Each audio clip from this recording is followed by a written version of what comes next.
फिर भी विद्युत को अपनी जिंदगी में एक चीज का खालीपन महसूस होता रहता था, जो थी एंटरटेनमेंट।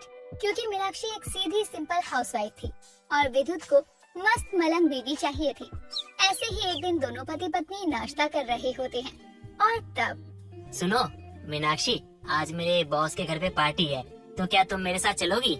जी जी चलूंगी। हाँ फिर ठीक है। और हाँ, तुम ना साड़ी मत पहनना, उसमें तुम बहुत बोरिंग लगोगी। एक काम करना, एक अच्छी सी शॉर्ट ड्रेस पहन लेना, उसमें ज्यादा अच्छी लगोगी। अरे नहीं नहीं, मैं वो सब नहीं पहन सकती, मुझे बहुत शर्म आती है। मैंने आज तक ऐसे कपड़े नहीं पहने हैं। हैं? ठीक है, मेरा हो गया नाश्ता, मैं जा रहा हूँ ऑफिस। और हाँ सुनो, पार्टी के लिए रेडी मत होना, मैं अकेले जाऊँगा। इतना कहकर विद्युत ऑफिस के लिए निकल जाता है और शाम को काम खत्म करके वो अपने बॉस के घर पार्टी में जाता है, जहाँ उसकी नजर सिल्वर कलर का सुंदर सा ड्रेस पहनी हुई बिजली नाम की लड़की पर जाती है, जिसे देखकर विद्युत की पूरी बॉडी में करंट दौड़ पड़ता है और वो ड्रिंक के ग्लास हाथ में लेकर उसके पास जाता है और बोलता है, हेलो मिस। Hello mister. इस पार्टी में आपके आने के बाद 4 चांद लग गए। सच में नूर तो बस आपके आने से हुआ यहाँ पर। जी, तारीफ के लिए शुक्रिया। क्या हुआ, बीवी से झगड़ा हुआ या वक्त नहीं देती तुम्हें? जी? शौक क्यों हो रहे हो? जीएफ वाली उम्र नहीं है तुम्हारी और शादी हो चुकी होगी। इस पार्टी में सब कपल ही हैं, सिवाय तुम्हारे। आप भी तो अकेली हो, अगर यही सवाल मैं आपसे पूछूं तो? अरे मुझे कोई मिला नहीं मेरे दिल के मुताबिक, वरना मैं कब का सेट हो चुकी होती अपनी लाइफ में। तो फिर बंदे को मौका देकर देखो। दोनों एक दूसरे को देखकर मुस्कुराने लगते हैं। बातों ही बातों में दोनों में अच्छी दोस्ती हो जाती है और दोनों अपना नंबर एक्सचेंज कर लेते हैं। इस तरह विद्युत और बिजली का कनेक्शन हो जाता है और वक्त बीतने के साथ दोनों को 440 वोल्ट वाला प्यार हो जाता है। अब विद्युत की जिंदगी का खालीपन भरने लगता है। जो प्यार वो मीनाक्षी से चाहता था, वो उसे बिजली से मिलने लगा था। ऐसे ही एक दिन विद्युत और बिजली फोन पर बातें कर रहे होते हैं और विद्युत बोलता है, और मेरी जान क्या हो रहा है? कुछ नहीं, जूस बनाने जा रही हूँ। मन कर रहा है जूस पीने का। अरे वाह, कभी हमें भी जूस पिला दो अपने हाथों से।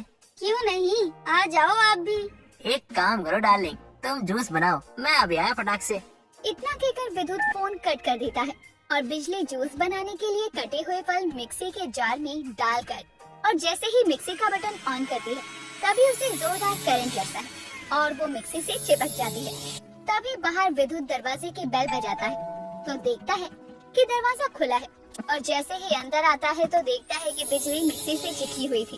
वो जल्दी से मेन स्विच को बंद करता है और बिजली को मिक्सी से अलग करता है, जिसके बाद वो बेहोश हो जाती है। विद्युत उसे कमरे में ले जाता है और उसके हाथ पैर मसलता है, जिसके बाद बिजली को होश आता है और विद्युत उसे बोलता है, बेबी तुम ठीक तो हो ना? ध्यान कहाँ रहता है तुम्हारा? जी जी मैं तो ठीक हूँ, चिंता मत करो, बस बॉडी में अजीब सा करंट दौड़ रहा है, जैसे कि कोई सुपर पावर आ गई हो मुझ में। हाँ हाँ क्यों नहीं, अब तुम आराम करो, मैं जाता हूँ, मीटिंग है शाम में, जरूरी है इसलिए जाना पड़ेगा। विद्युत वहाँ से चला जाता है। अगली सुबह बिजली जैसे ही बाथरूम से नहाकर बाहर आती है और रेडी होती है, वो बाल सुखाने के लिए हेयर ड्रायर को अपने हाथ में पकड़ती है। तभी वो बिना ऑन किए फट से चलने लगता है और उसे एकदम जमीन पर फेंक देती है। वो जल्दी से बंद भी हो जाता है। कुछ सेकंड बाद जब वो हेयर ड्रायर उठाने के लिए उसे पकड़ती है तो बिजली का हाथ लगते ही वो फिर से चल पड़ता है। ये सब देखकर वो घबरा जाती है और खुद से कहती है, ये क्या हो रहा है? मेरा नाम बिजली है, अब मेरे अंदर भी बिजली आ गई क्या? हे भगवान, ये क्या हो रहा है मेरे साथ? ऐसे ही बिजली बाहर हॉल में जाती है और टीवी पर हाथ रखती है तो वो चालू हो जाता है।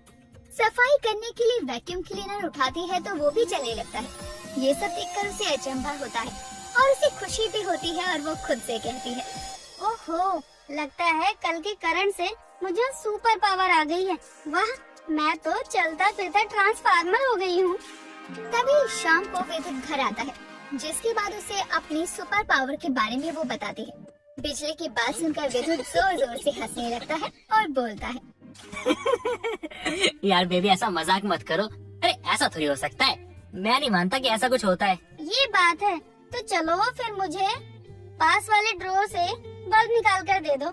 हाँ ठीक है, अभी देता हूँ, ये लो। विद्युत जैसे ही बिजली के हाथों में बल्ब रखता है, वो एकदम से जल उठता है और जैसे ही उसके हाथ से दूर करता है, बल्ब बुझ जाता है। ये देखकर वो हैरान हो जाता है और बोलता है, वाह बेबी, तुम्हें तो सच में पावर आ गई। वाह, मजा आ गया। हाय मेरी बिजली। ऐसे ही शाम को वो दोनों पार्क में घूमने के लिए जाते हैं। विद्युत बिजली के लिए आइसक्रीम लेने जाता है। तभी एक गुंडा बिजली को छेड़ने लगता है और बिजली बोलती है, दूर हो जाओ, जानते नहीं हो कि मैं कौन हूँ? मैं बिजली हूँ, बिजली। मुझे हाथ लगाओगे तो मर जाओगे। अरे मोरी जान मनो, तुमको जब से देखा तब से तो हम मर चुके हैं। तुम कितना मारोगी हमको? तभी वहाँ विद्युत आ जाता है और उस गुंडे को धक्का मारता है।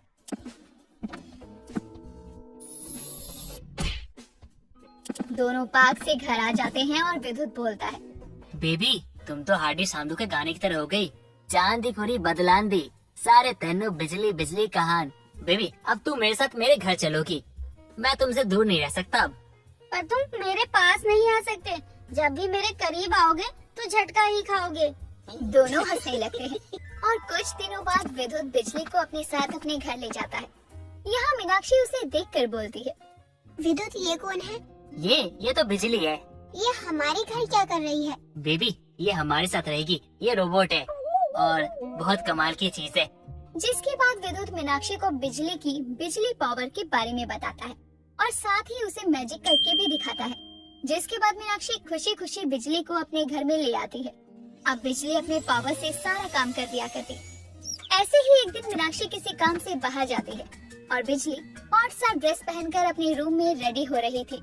तभी वहाँ विद्युत आता है और बिजली को देखकर सिर्फ देखता रह जाता है। उसे हक करने के लिए उसके पास अपनी बाहें फैलाकर जाने लगता है। तभी बिजली बोलती है, नहीं नहीं विद्युत, ये क्या कर रहे हो? तुम्हें झटका लग जाएगा।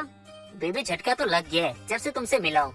आज तो मैं खुद को रोक नहीं सकता तुम्हारे करीब आने से। पर बेबी, तुम तो जानते हो ना कि मेरे अंदर करंट है, तुम्हें कुछ हो जाएगा। जो होगा सो देखा जाएगा। आज तो प्यार करने से कोई नहीं रोक सकता मुझे। इतना कहकर विद्युत जैसे ही बिजली को गले से लगाता है, उसे जोर का झटका लगता है, पर वो पीछे नहीं हटता और उसे लिप टू लिप किस करने लगता है और करंट की वजह से वो बिजली से उसी पोज में चिपक जाता है। दोनों अलग होने की कोशिश करते हैं पर हो ही नहीं पाते। तभी वहाँ मीनाक्षी आती है और ये सारा नजारा देखकर उसकी आंखें फटी की फटी रह जाती है। वो उन दोनों को अलग करने की कोशिश करती है पर नाकामयाब हो जाती है। जिसके बाद वो विद्युत को रस्सी से बांधकर अपनी तरफ खींचती है और आखिरकार दोनों अलग हो जाते हैं। तभी विद्युत बोलता है, मीनाक्षी जान, मेरी बात तो सुनो अब प्लीज। मुझे कुछ नहीं सुनना ना समझना। जो देखना था समझना था, सब समझ चुकी हूँ मैं। अब कुछ नहीं कहने की जरूरत है। ये बिजली मेरी सौतन है। तुम्हारे अंदर कोई जादू नहीं है सिवाय लोगों के सुहाग चुराने के। हाँ मीनाक्षी, ये सच है कि मैं तुम्हारी सौतन हूँ। जो कुछ तुमने देखा वो सच था।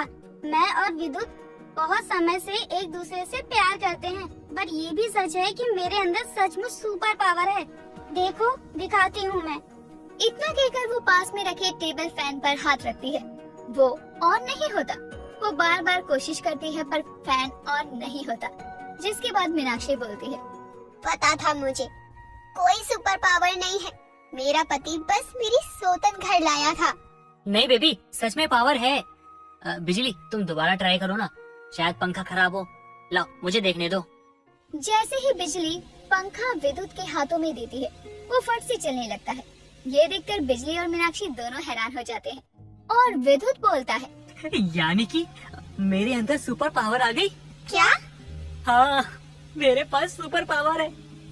इस तरह बिजली की पावर विद्युत में आ जाती है और अब ना बिजली और ना ही मीनाक्षी, कोई भी उसके पास नहीं आ पाता। मेघना की, जिसकी शादी सुदेश नाम के लड़के से हो जाती है। मेघना पैसों के मामले में बहुत भूखी और लालची थी। पैसों के लिए मेघना कुछ भी कर सकती थी। एक रोज मेघना की ननद राधा अपने भाई सुशील से कुछ पैसे मांग रही थी। तभी राधा की भाभी वहाँ आती है और कहती है, अरे क्या हो गया? और ये पैसे राधा को किस लिए दे रहे हो? इतने पैसों का ये क्या करेगी? अरे कुछ नहीं मेघना, उसको बस कॉलेज जाने के लिए कुछ पैसे चाहिए थे तो वही दे रहा हूँ। क्यों रे राधा, तेरे ये सब खर्चे कब कम होंगे? और कॉलेज तो ज्यादा दूर नहीं है, पैदल भी जा सकती है तू। तो रोज पैदल ही जाया कर। ये रोज रोज का किराया क्यों खराब करती है? जितना ये पैसे कमाते नहीं है उतना तो तेरी कॉलेज की पढ़ाई में चला जाता है। इतना कहकर मेघना वहाँ से चली जाती है। राधा को भी अपनी भाभी मेघना की बात सुनकर बहुत बुरा लगता है कि तभी राधा का भाई सुशील राधा से कहता है, सुनो राधा, अपनी भाभी की बातों को कभी भी दिल से मत लगाना और न ही उसकी किसी बातों को गौर करना। उसे बोलने की आदत है तो उसे बोलने दो। तुम चिंता किए बिना अपनी पढ़ाई पर ध्यान दो। ठीक है भैया, जैसा आप कहें। लेकिन भाभी की बात सुनकर कभी कभी लगता है जैसे मैं आप पर बोझ हूँ। नहीं राधा, ऐसा कुछ भी नहीं है। अभी मैंने तुम्हें क्या समझाया? तुम्हें किसी भी चीज की चिंता करने की कोई जरूरत नहीं है। कुछ देर बाद राधा कॉलेज चली जाती है। ऐसे ही समय बीतता है और मेघना की सास सरला अपने कमरे में बैठकर कुछ सोच रही थी। तभी मेघना वहाँ आती है और उससे कहती है, क्या हुआ माँ जी, आप ऐसे क्यों अकेले बैठकर क्या सोच रही हैं? कोई बात हो गई क्या? हाँ बहू, बस यही सोच रही थी कि राधा की अब शादी की उम्र हो गई है तो कुछ इसके पिता की एफडी है जिसे मैं तुड़वाने की सोच रही हूँ। कुछ पैसे आ जाए तो मैं कुछ गहने बनवा लूँ। माँ जी, शादी के लिए एफडी तुड़वाने की क्या जरूरत है और इतने पैसे लगाने ही क्यों हैं? ऐसे भी लड़के होते हैं जो माँ जी बिना दहेज लिए ही शादी कर लेते हैं। हमारी बेटी की जो किस्मत में होगा वो मिल ही जाएगा, लेकिन कुछ न कुछ तो देना ही होगा। बेटी है वो हमारी। अपनी सास की बात सुनकर मेघना को अभी चिंता होने लगती है कि कहीं उसकी सास सरला राधा से शादी में ज्यादा पैसे ना खर्च कर दे, सारे पैसे उसकी शादी में ही ना लुटा दे। इसीलिए मेघना एक दिन अपनी सास सरला के पास जाकर उससे कहती है, माँ जी, मैं क्या कह रही थी कि मेरे रिश्तेदार में एक लड़का है जिसकी शादी के लिए लड़की ढूंढ रहे हैं और हमें भी तो अपनी राधा के लिए लड़का चाहिए। माँ जी, अगर आपको कोई ऐतराज ना हो तो मैं अपनी राधा की बात उस लड़के से चलाऊं? देख बहू, अगर लड़का ठीक है तो हमें कोई भी ऐतराज नहीं है। माँ जी, लड़का बहुत ठीक है और अच्छे परिवार से है। हमारी राधा वहाँ हमेशा खुश रहेगी, आप उसकी चिंता मत कीजिए। ठीक है बहू, जब तू कह रही है तो ठीक ही होगा। तू कल सुबह लड़के वालों को घर बुला ले। अगले दिन सुबह राधा को देखने लड़के वाले आते हैं। लड़के वालों को राधा पसंद आती है। जिस लड़के से राधा की शादी की बात चल रही थी उसका नाम विशाल था। विशाल को लड़की पसंद तो आ जाती है। सभी लोग आपस में बातें कर रहे थे। तभी विशाल मेघना को साइड में लेकर जाता है और उससे कहता है, ये क्या कर रही हो तुम? तुमने तो कहा था, तुमने सबको बता रखा है कि मेरी शादी पहले ही हो चुकी है और मेरा डिवोर्स भी हो चुका है और तो और मेरी 3 साल की बच्ची भी है। तुमने ये सब कुछ क्यों नहीं बताया इन लोगों को? चुप कर तू और चुपचाप से शादी कर। तुझे लड़की मिल रही है, बस उसी चीज से मतलब रख और कान खोल कर सुन ले। दहेज में तुझे फूटी कौड़ी भी नहीं दूंगी और तेरी शादी हुई है और तेरी कोई बच्ची भी है। इसका पता राधा को जब तक शादी ना हो जाए चलना नहीं चाहिए। हाँ, पर तुम ये सब क्यों कर रही हो? क्योंकि मैं नहीं चाहती कि मेरी सास उसकी शादी पर एक भी रुपया खर्च करे। उन पैसों पर सिर्फ मेरा हक है। और मुझे क्या मिलेगा इस काम को करके? सबसे बड़ा काम तो मैं ही कर रहा हूँ ना तुम्हारे लिए। मुझे भी तो कुछ मिलना चाहिए, नहीं तो मैं शादी के लिए इनकार कर दूंगा। तू मेरी सास से पैसों की मांग कर और जो मिलेगा उसमें से मैं तुझे कुछ भी दे दूंगी। विशाल मेघना के कहने के अनुसार अपनी सास से दहेज की मांग करता है। राधा का भाई सुशील विशाल के हाथ में कुछ कैश दे देता है। ऐसे ही समय बीतता है। विशाल और राधा की शादी होती है। शादी के समय भी राधा की माँ सरला बहुत सारे सोने के गहने भी देती है। ये सब देखकर पैसों के लालची मेघना उसकी तो नियत ही खराब हो जाती है। राधा शादी करके अपने ससुराल आ जाती है। शादी होने के बाद राधा अपने बेडरूम में जाती है। राधा बेड पर एक 3 साल की छोटी बच्ची को देखती है जो कि रो रही थी। राधा उसे गोद में लेकर चुप करवाने लगती है। कुछ देर बाद कमरे में विशाल आता है और राधा से उस बच्ची को ले लेता है। विशाल, ये इतनी छोटी बच्ची किसकी है? ये बच्ची मेरी है। वो बात ये है ना कि मैं शादीशुदा हूँ और तुम्हारी भाभी की बातों में आकर मैंने तुमसे ये बात उस टाइम छुपाई और तुम्हें बता नहीं पाया, जिस समय ना मुझे बता देना चाहिए था। लेकिन मुझे पैसों का लालच हो गया था, जिस कारण से मैं चुप रह गया। लेकिन तुम्हारी ये ममता देखकर मैं तुमसे झूठ नहीं कह पाया। मुझे माफ करना, मैंने तुम्हें ये बातें नहीं बताई। लेकिन ये सब जानने के बाद तुम्हारा जो फैसला होगा मुझे वो मंजूर है। मुझे नहीं पता था कि मेरी भाभी कुछ पैसों के लालच में मेरे साथ ऐसा करेगी, पर अब मैं ये सब अपने भैया या माँ को बताऊंगी तो उन्हें बहुत तकलीफ होगी। इसीलिए मैं इसी सच के साथ अब आगे बढ़ना चाहती हूँ। इस तरह राधा विशाल और विशाल की बच्ची को अपना लेती है। ऐसे ही समय बीतता है। एक रोज राधा की माँ सरला की तबीयत बहुत ज्यादा खराब हो जाती है, लेकिन मेघना उसे डॉक्टर के पास लेकर नहीं जाती। वो अपने पति सुशील से अपनी सास के इलाज के लिए पैसे तो ले लेती है, लेकिन उन पैसों को अपने पास रख लेती है। राधा की माँ सरला राधा को फोन करके उसके घर बुलाती है और राधा अपने पति विशाल के साथ अपनी माँ के घर जाती है और अपनी माँ के कमरे में जाती है। अपनी माँ को ऐसे बेड पर लेटा हुआ देखकर राधा अपनी माँ के पास जाकर उससे कहती है, क्या हुआ माँ, तुम ऐसे बेड पर क्यों लेटी हुई हो? तुम्हारी तबीयत तो ठीक है ना माँ? राधा अपना हाथ अपनी माँ के सर के पास लगाती है। सरला का पूरा शरीर आग की तरह तप रहा था। ये सब देखकर राधा अपनी भाभी को आवाज देती है और उनको बुलाती है तो मेघना वहाँ आती है। राधा अपनी भाभी के पास जाकर उससे कहती है, भाभी ये सब क्या है? आपको दिख नहीं रहा कि माँ की तबीयत कितनी ज्यादा खराब है और 2 दिन तो पूरा शरीर तप रहा है। इनको डॉक्टर के पास ले जाने की बजाय आप आराम से घर में बैठी हुई हो। क्या राधा तुम भी? तुम्हें पता तो है कि अब इनकी उम्र हो गई है, जिनकी वजह से ये ज्यादा बीमार ही रहती है। अब कौन बार बार डॉक्टर के पास जाकर पैसे फूके? आप पैसों की इतनी भूखी हो गई हो भाभी कि आपको कुछ नजर ही नहीं आ रहा है। आपने पैसों के लालच में ही आकर मेरी शादी एक ऐसे इंसान से करवा दी जिसका पहले से ही तलाक हुआ पड़ा है। 3 साल की छोटी बच्ची है, लेकिन मैंने ये सब बर्दाश्त किया ताकि मेरे माँ और मेरे भाई की इज्जत बनी रहे। लेकिन मैं अब अपनी माँ के साथ हो रही इस हरकत को जरा भी बर्दाश्त नहीं करूँगी। अगर आपसे नहीं हो पा रहा है तो आप बोल दीजिए, मैं माँ को अपने साथ ही रख लूंगी। राधा ये सब कह रही थी कि राधा की सारी बात सुशील सुन लेता है और मेघना के पास आकर उससे कहता है, मुझे बिल्कुल भी अंदाजा नहीं था कि तुम मेरी बहन और मेरी माँ के साथ ऐसा करोगी। आखिर किस चीज की कमी छोड़ दी मैंने जो तुम इस हद तक गिर गई? जिसके बाद मेघना को सबकी बातें सुनकर अपनी गलती का एहसास होता है और उसे समझ आता है कि वो पैसों की कितनी बड़ी लोभी थी, जिसके आगे उसने अपने परिवार की भी कीमत को नहीं समझा। और अपने पति सुशील की बात सुनकर वो ये ठान लेती है कि आज के बाद में वो ऐसी कोई भी गलती नहीं करेगी। वो अपनी इस गलती का पश्चाताप करने के लिए सभी लोगों से हाथ जोड़कर माफी मांगती है और उसके बाद कंजूसी सिर्फ तभी ही दिखाया करती जब पैसे बचाने की असलियत में जरूरत होती, वरना वो हमेशा अपने परिवार को ही आगे लेकर चला करती। सरला की बहू पूर्वी की सरकारी नौकरी थी और पूर्वी की शादी को महज 2 दिन ही हुए थे, लेकिन हर कोई तो तब हैरान रह जाता है जब शादी के 2 दिन बाद ही पूर्वी रोड रोलर के साथ अपने ससुराल में आती है। ये देखकर हर कोई हैरान रह जाता है।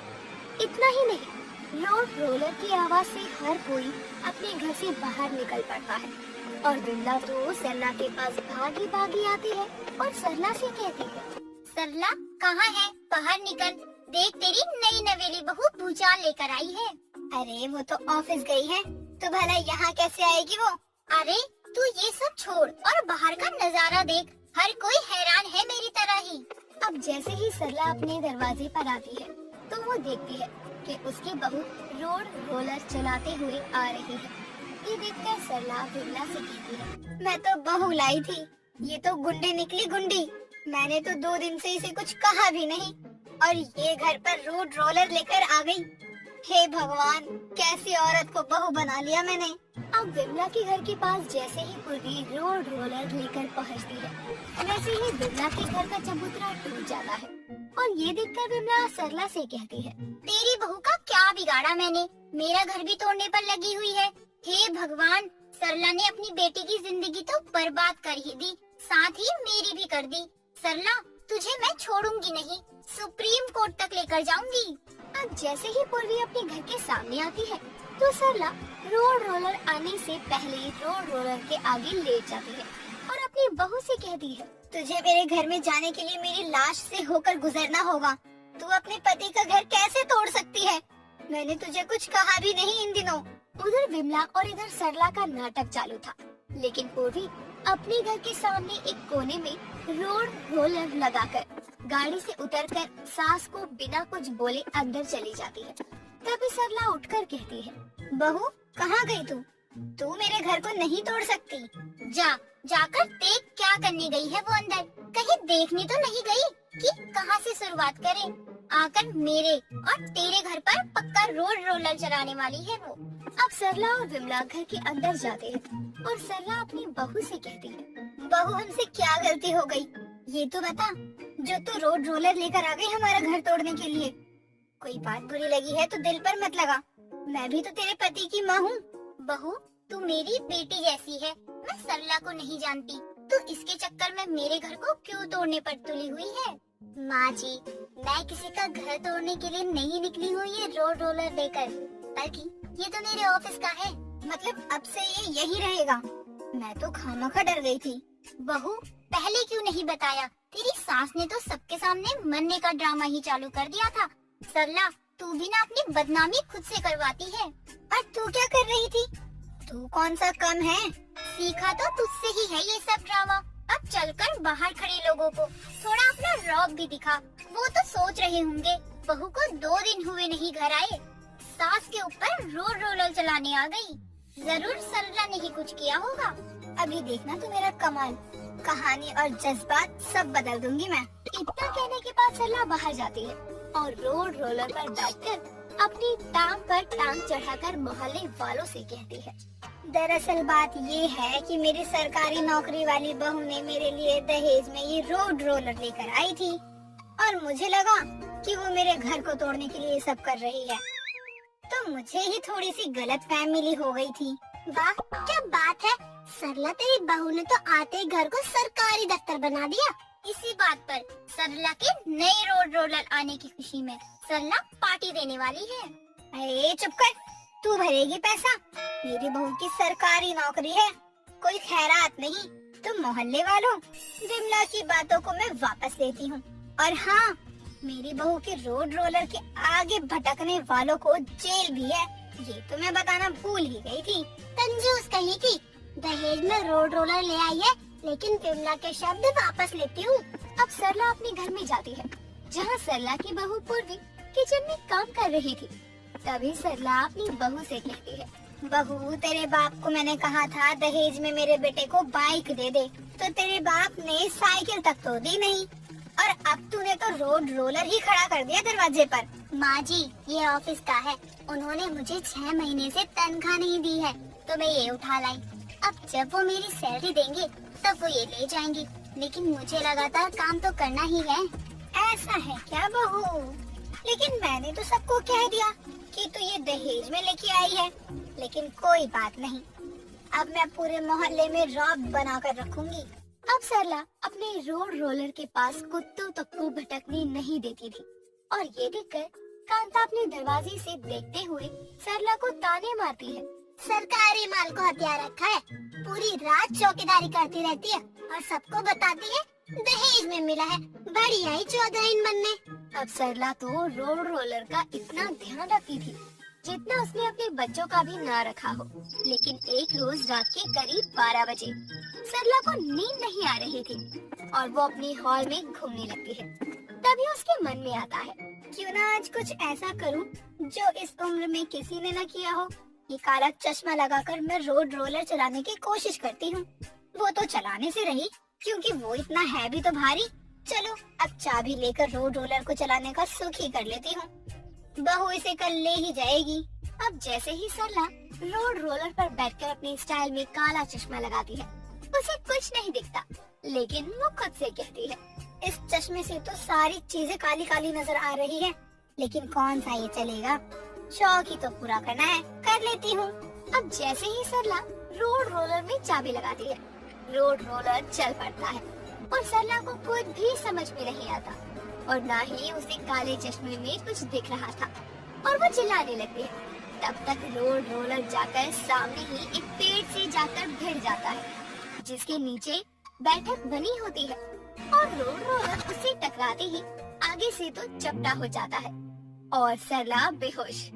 अब सुबह सबको पता चलता है कि ये हादसा हो चुका है, और अब सरला को सब उठाते हैं, और सरला भी होश में आते ही कहती है, मैं कहाँ हूँ भाई? ये यहाँ सब ठीक तो है ना?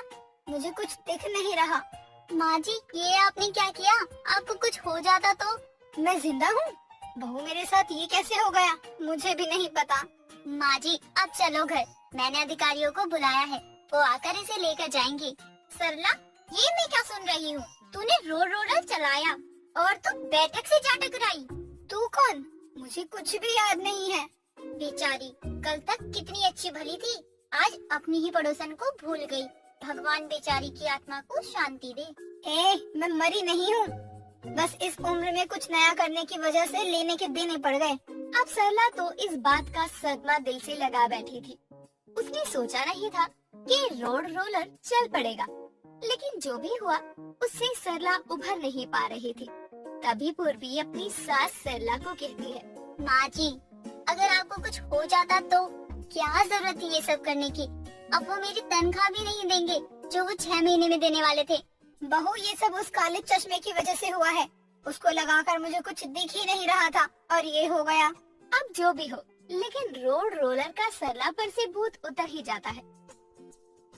भावना अपने घर में आराम से बैठी होती है, तभी उसकी सहेली कमला आकर बोलती है, अरे भावना यहाँ क्या बैठी है? मैंने तुझे बोला था ना क्लब में हम लोगों की किटी पार्टी है, तो तू यहाँ क्या बैठी है? चलना नहीं है क्या मेरे साथ? अरे जल्दी चल अब तैयार हो जा। हाँ मुझे याद है, लेकिन तू धीरे बोल थोड़ा।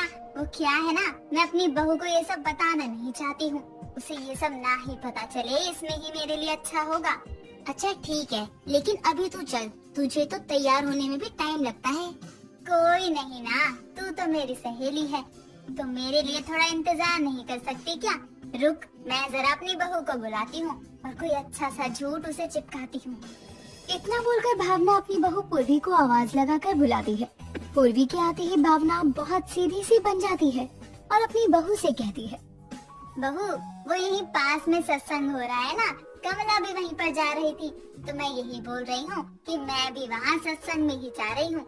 मेरे पीछे से तू घर का ध्यान रखियो अच्छे से। माँ जी ध्यान तो मैं रख लेती, लेकिन वो क्या है ना, मेरी सहेली का आज जन्मदिन है, तो मैं वहीं जा रही थी। मैं आपको बताने ही वाली थी थोड़ी देर में। अच्छा तो कोई बात नहीं, तू भी चली जा अपनी सहेली के जन्मदिन में, लेकिन जाते समय घर पे ताला लगा कर जाइयो, आजकल वैसे भी बहुत चोरियां हो रही हैं। ठीक है चलती हूँ मैं अब। अच्छा है, अब मैं घर से ही अच्छे से सज धज के जा सकती हूँ। माँ जी भी घर पर नहीं है, और माँ जी को क्या पता मैं दोस्त की बर्थडे पार्टी में जा रही हूँ या फिर कहीं और जा रही हूँ।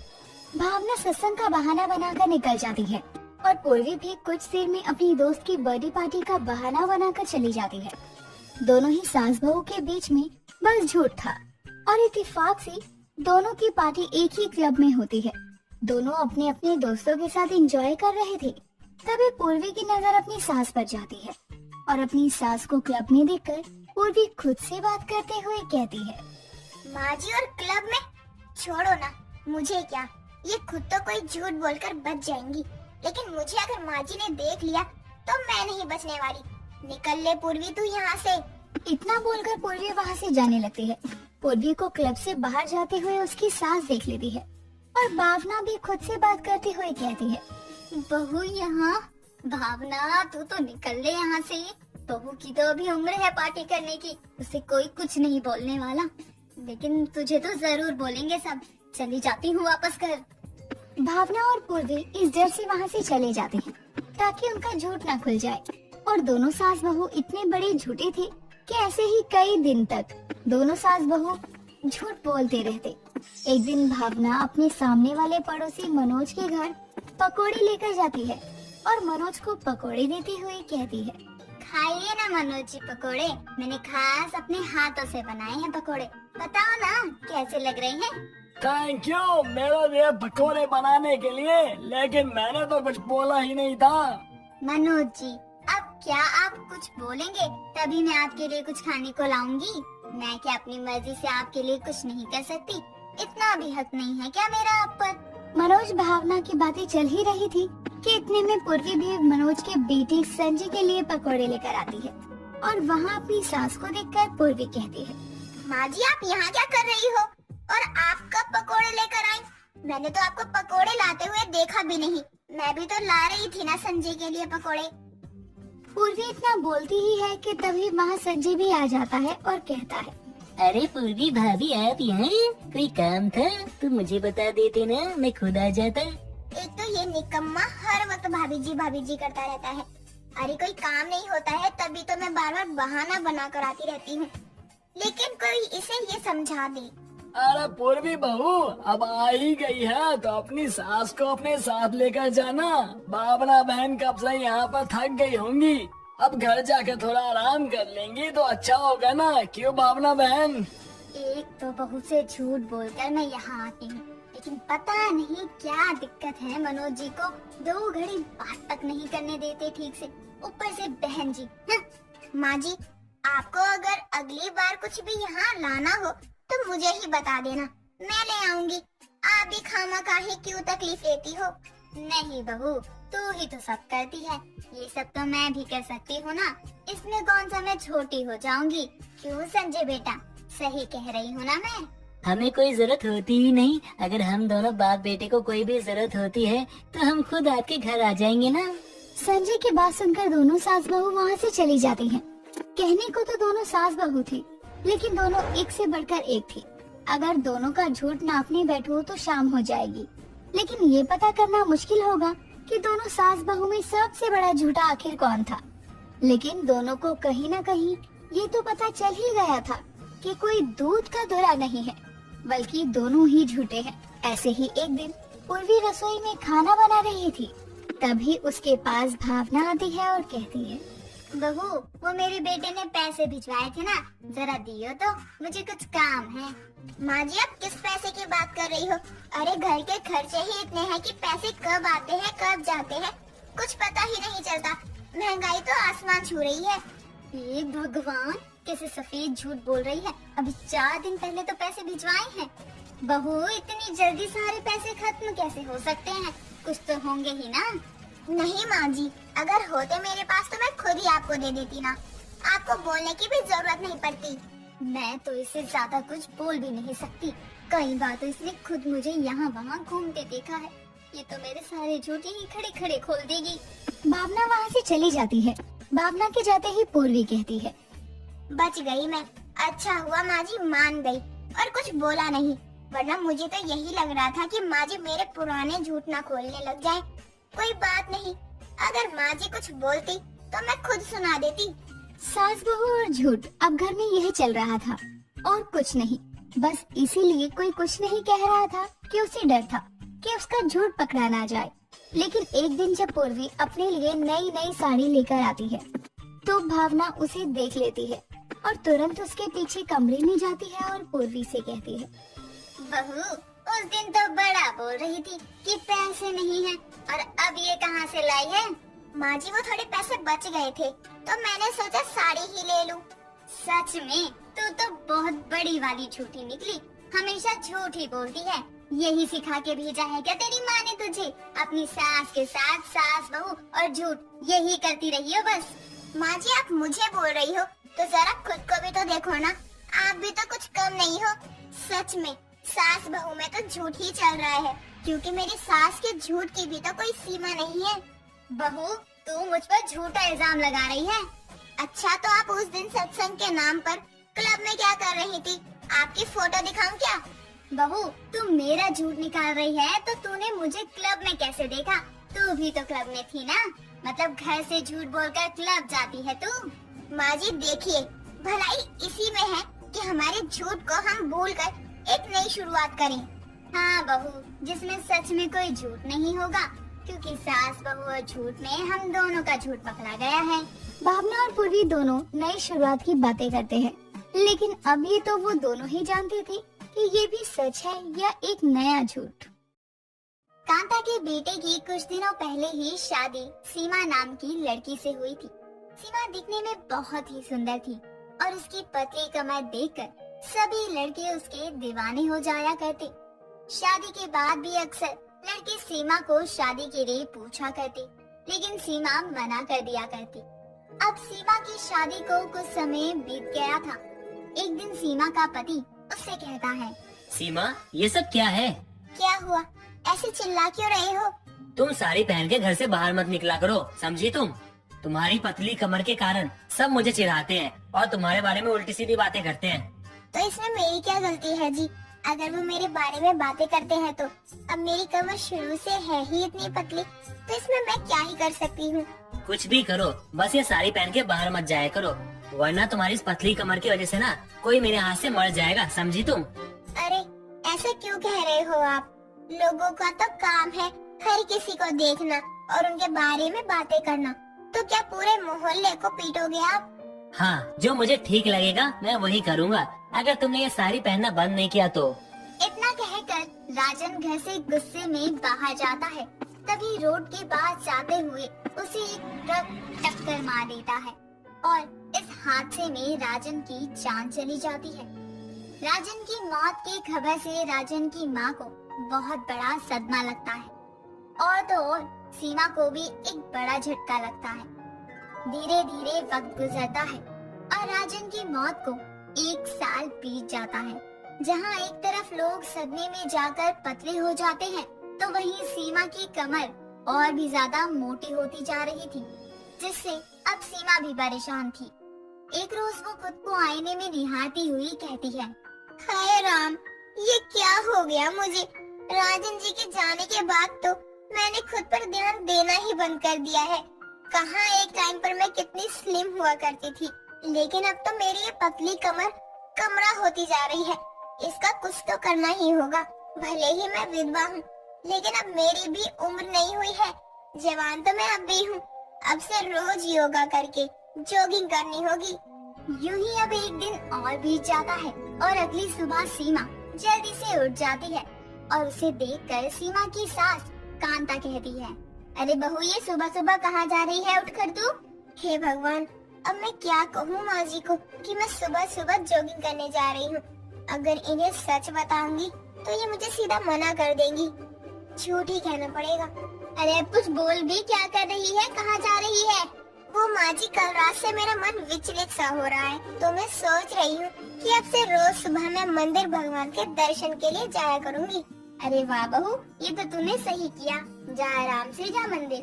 भगवान में मन लगाएगी तो तेरे दुख कम हो जाएंगे और मन को भी शांति मिलेगी। जी माँ जी, चलती हूँ मैं मंदिर। इतना कहकर अब सीमा मंदिर के बहाने हाथ में पूजा की थाली लेकर चली जाती है और थोड़ी आगे जाकर वो थाली को पार्क के पास एक बेंच पर रखकर दौड़ लगाने के लिए चली जाती है और उसी पार्क में वो काफी देर तक योगा भी करती है और समय के होते ही घर के लिए निकल जाती है। उसके घर जाते ही उसकी सास उसे मिलती है, जो उससे कहती है, अरे बहू, आ गई तू? बहुत देर हो गई तुझे मंदिर में। हाँ माँ जी, पूरा ध्यान लगाकर भगवान की पूजा कर रही थी ना।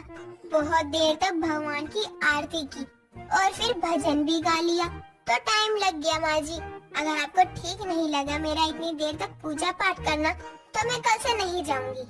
नहीं बहू, ऐसा नहीं है। ये तो अच्छी बात है कि तूने काफी देर तक भगवान की पूजा की। मैं खुश हूँ कि तू आगे बढ़ रही है। जी माँ जी, अब मैं आपके लिए नाश्ता बना देती हूँ। इतना कहकर सीमा रसोई में चली जाती है। कुछ देर बाद वो अपनी सास के लिए नाश्ता बनाती है और अपने लिए बाद में काली चाय बनाती है। ये देखकर कांता कहती है, अरे बहू, ये सब क्या है? तू मेरे लिए चाय और पराठे लेकर आई है, लेकिन अपने लिए ये काली उबली हुई चाय क्यों लेकर आई है? वो माँ जी, मैंने सोचा कि आज से सादा खाना बनाऊं। इसमें मुझे और मेरे मन दोनों को शांति मिलेगी। बहू, माना कि मैं पुराने जमाने की हूँ, लेकिन इसका ये मतलब नहीं कि अपनी विधवा बहू को ऐसे खाने पीने में भी रोको। आज के जमाने में कोई पुराने रिवाजों को नहीं मानता, लेकिन तू अगर ऐसे खाना पीना छोड़ देगी तो मेरे बेटे की आत्मा को भी शांति नहीं मिलेगी। अरे यार, अब इन्हें कैसे समझाऊं कि मैं ये विधवा होने की वजह से नहीं, बल्कि अपनी कमर को फिट रखने के लिए, पतली करने के लिए कर रही हूँ। माँ जी, ऐसा कुछ भी नहीं है। मैं बस अपनी मन की शांति के लिए ये सब कर रही हूँ। मुझे मत रोकिए। ठीक है बहू, अगर तू ऐसा ही चाहती है तो ठीक है, मैं तुझे नहीं रोकूंगी। जी माँ जी, शुक्रिया मुझे समझने के लिए। अब यूं ही कुछ दिन और बीत जाते हैं और रोज साड़ी में योगा करना सीमा के लिए मुश्किल हो रहा था। तो सीमा अब रोज साड़ी के नीचे एक सफेद कलर का ट्रैक सूट पहनकर जाया करती। घर से पार्क तक जाते ही वो कहीं ठीक सी जगह रुककर अपनी साड़ी हटाकर ट्रैक सूट में योग करना शुरू करती। अब हर दिन वो यही किया करती। धीरे धीरे कांता की विधवा बहू की मोटी कमर फिर से वैसे ही पतली हो जाती है। ऐसे ही हर दिन की तरह सीमा पार्क में दौड़ लगा रही थी, जिसे देखकर दो लड़के उसे छेड़ने लगते हैं। अरे भाई देख तो उस लड़की को, कितनी सेक्सी है, और उसकी पतली कमर तो देख, क्या कमाल लग रही है। चलना उसे छेड़ते हैं, क्या पता पड़ जाए। हाँ भाई सही कह रहा है, चल चलते ना उसके पास। पतली कमरिया तेरी, आए हाय हाय, तिरछी नजरिया तेरी, आए हाय हाय। ओ भाई देख, ये तो हमें ही देख रही है, क्या मस्त लग रही है ना। दोनों लड़के सीमा को देखकर गाना ही गा रहे थे। तभी सीमा उन्हें देखकर कुछ बोलने ही वाली थी, लेकिन फिर कुछ सोचकर वो वहाँ से चली जाती है और सीमा को ट्रैक सूट में कांता की पड़ोसन देख लेती है और हैरान हो जाती है। जिसके बाद वो शाम को सीमा के घर जाती है और उसकी सास से कहती है, कांता बहन तुमसे एक बहुत जरूरी बात कहनी थी, पता नहीं कैसे कहूँ। अच्छा ऐसा क्या कहना है? ऐसा क्यों लग रहा है कि तू कोई बड़ी बात बताने वाली है मुझे? हाँ बात तो है, लेकिन समझ नहीं आ रहा कि कैसे कहूँ। अब मुंह से कहोगी और कहाँ से कहोगी? अब जल्दी से बताओ मुझे, दिल की धड़कनें बढ़ रही हैं, जल्दी बताओ। कांता बहन, मैंने आज सुबह तुम्हारी बहू को पार्क में जाते देखा। वो अपनी पतली कमर दिखाए योग कर रही थी, जिसे देखकर पार्क में बैठे लड़के मजाक बना रहे थे। वैसे कहना तो नहीं चाहिए, लेकिन तेरी पतली कमर वाली विधवा बहू हाथ से न निकल जाए, जरा ध्यान रखियो। अरे ये सब तुम क्या कह रही हो विमला बहन? मेरी बहू ऐसा नहीं करती। वो रोज सुबह मंदिर जाती है पूजा करने के लिए। मेरे बेटे के जाने के बाद वो बहुत अकेली हो गई है, तो भगवान में ध्यान लगा रही है वो। भगवान में तो नहीं, पर छोटे कपड़े पहनकर पार्क में अपनी कमर पर जरूर ध्यान लगा रही है। अगर तुम्हें मेरी बातों पर यकीन नहीं होता तो कल सुबह मेरे साथ तुम पार्क चलना, फिर देख लेना पतली कमर वाली विधवा बहू के कारनामे। हाँ ठीक है, लेकिन मुझे मेरी बहू पर पूरा भरोसा है। वो ऐसा कभी नहीं कर सकती, वो मुझे धोखा नहीं देगी। इतना कहकर विमला वहाँ से चली जाती है और यूं ही एक दिन और बीत जाता है और अगली सुबह अपनी बहू के जाने के बाद विमला के साथ कांता भी सीमा का पीछा करती है। रोज की तरह सीमा ने घर से सफेद साड़ी ही पहनी थी और पार्क तक जाने के बाद सीमा ने रोज की तरह ही कपड़े चेंज कर लिए और ये देखकर कांता को बहुत ही हैरानी होती है। तभी विमला कहती है, अब बोलो कांता बहन, आपकी बहू तो बहुत सीधी है ना, फिर ये यहाँ क्या कर रही है? और देखो जरा आसपास कितने सारे लड़के हैं जो कि उसकी पतली कमर को घूर घूर कर देख रहे हैं। हे भगवान, ये सब क्या हो रहा है? मैं अभी इसे बताती हूँ। इतना कहकर अब कांता सीमा के पास जाती है और वहाँ जाकर वो सीमा से ये सब करने की वजह पूछती है। तो सीमा उसे बताती है कि उसने अपनी पतली कमर को मेंटेन करने के लिए ये सब किया था। जिसके बाद कांता उससे कहती है, बहू अगर तुझे ये सब करना था तो मुझे पहले बता देती, झूठ बोलने की क्या जरूरत थी? और अगर तुझे खुद को मेंटेन ही रखना है तो आज से तू जिम ज्वाइन कर ले, लेकिन ये नहीं करेगी। ये कहकर अब कांता अपनी विधवा बहू को जिम ज्वाइन करवा देती है।